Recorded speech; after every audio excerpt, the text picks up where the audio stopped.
Today is December 6th. Welcome to Big Book Daily. My name is Rob. I am an alcoholic. It is a thrill, honor, and joy to be here with you today as we journey through the Big Book of Alcoholics Anonymous and the 12 Steps and 12 Traditions.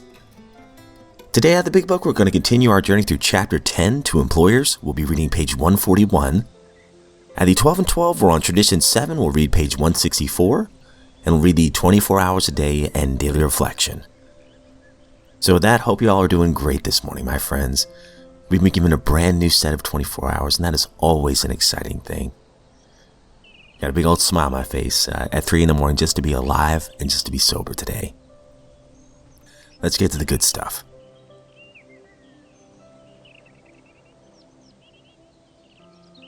Out of the Big Book, we're on Chapter 10 to Employers, page 141 today. This is not to say that all alcoholics are honest and upright when not drinking. Of course that isn't so. And such people often may impose on you. Seeing your attempt to understand and help, some men will try to take advantage of your kindness.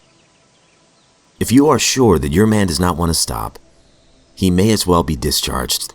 The sooner the better. You're not doing him a favor by keeping him on. Firing such an individual may prove a blessing to him. It may be just the jolt that he needs. I know in my particular case that nothing my company could have done would have stopped me. For so long as I was able to hold my position, I cannot possibly realize how serious my situation was.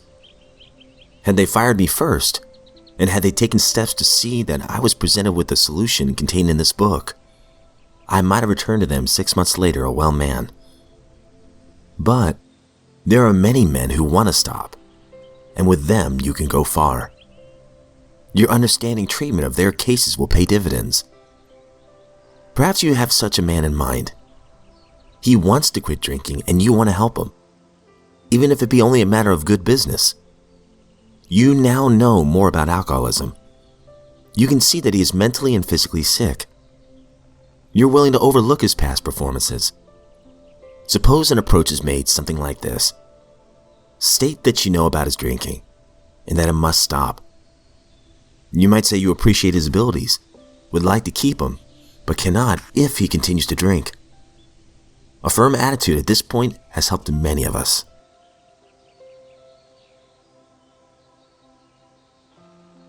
Out of the 12 and 12, we're on Tradition 7.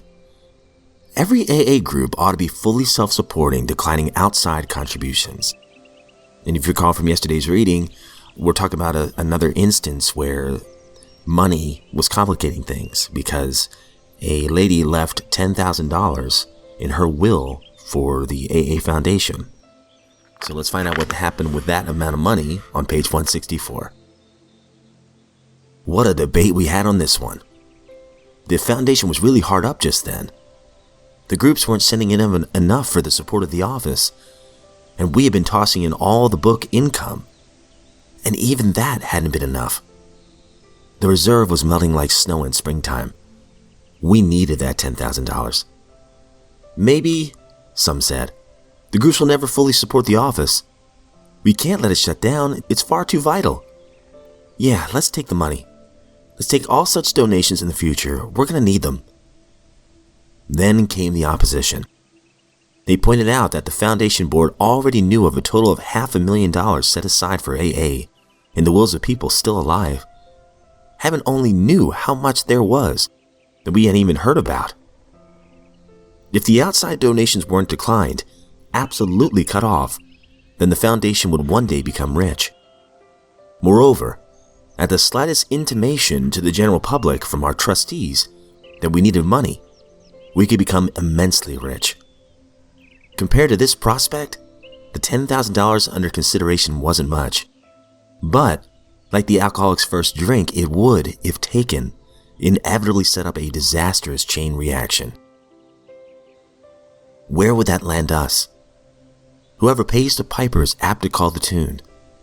And if the AA Foundation obtained money from outside sources, its trustees might be tempted to run things without reference to the wishes of AA as a whole.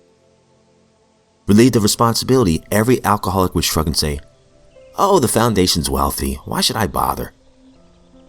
The pressure of that fat treasury would surely tempt the board to invent all kinds of schemes to do good with such funds, and so divert AA from its primary purpose.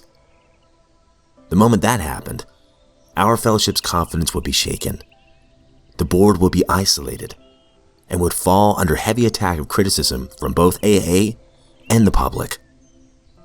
These were the possibilities, pro and con.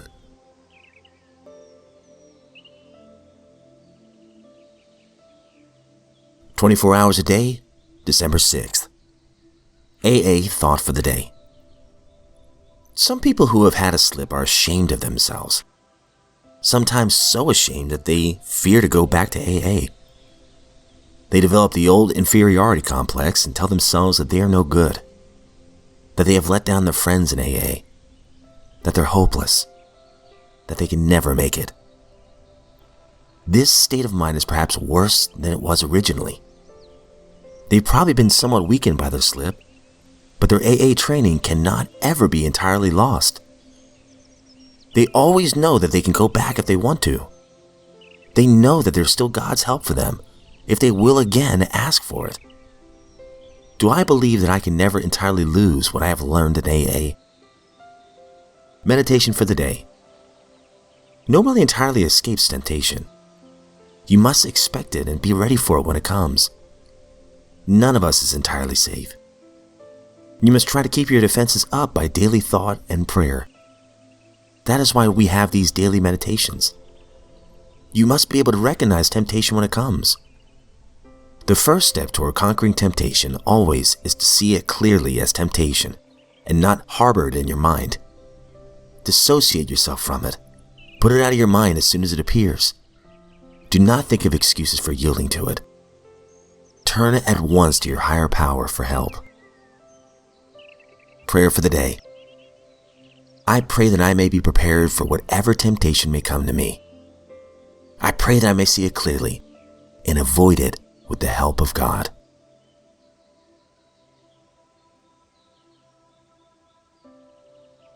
Daily Reflection, December 6th. When the chips are down. When we develop still more, we discover the best possible source of emotional stability to be God Himself. We found that dependence upon His perfect justice, forgiveness, and love was healthy, and that it would work where nothing else would. If we really depended upon God, we couldn't very well play God to our fellows, nor would we feel the urge wholly to rely on human protection and care. 12 Steps and 12 Traditions, page 116. It has been my experience that when all human resources appear to have failed, there is always one who will never desert me. Moreover, He's always there to share my joy, to steer me down the right path, and to confide in when no one else will do. While my well-being and happiness can be added to or diminished by human efforts, only God can provide the loving nourishment upon which I depend for my daily spiritual health.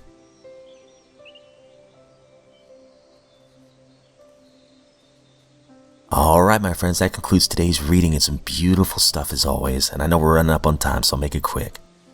24 hours a day. I always wondered about that. If I had gone back out, would I have the courage to come back? And I'd like to say yes, because those insecurities and fears, like say if I were to have a slip, have a drink, I know that when I go back to the meeting, I don't have to fear that I'm going to be rejected by the group. If anything, they're going to be so happy that I came back to the fellowship because I've seen them do it to so many other people who have slipped. And me sitting in the fellowship, I'm so tickled to death that somebody comes back. I think that takes a lot of courage. I have never seen anybody, in my experience at least, I have never seen any member shame somebody for coming back. That's the beauty of the fellowships, you know. I've said it many times on the podcast, we're in this lifeboat together. When one falls overboard, we want to get that life raft to them as soon as possible. We need each other. If anyone's hearing this and you've ever had a slip, don't let that shame and that guilt or that embarrassment keep you from coming back. No. Basically, it's like that old prodigal son story in another big book. I think we would be coming back to an embrace. Well, I've rambled on enough, so I won't talk about the other reading today, but I hope you all have a great one, and please excuse my voice. I got a little bit of a head cold. Feel fine, I just sound awful. But I hope you all have a great one, and if we're given another set of 24 hours, I sincerely look forward to seeing you right back here tomorrow.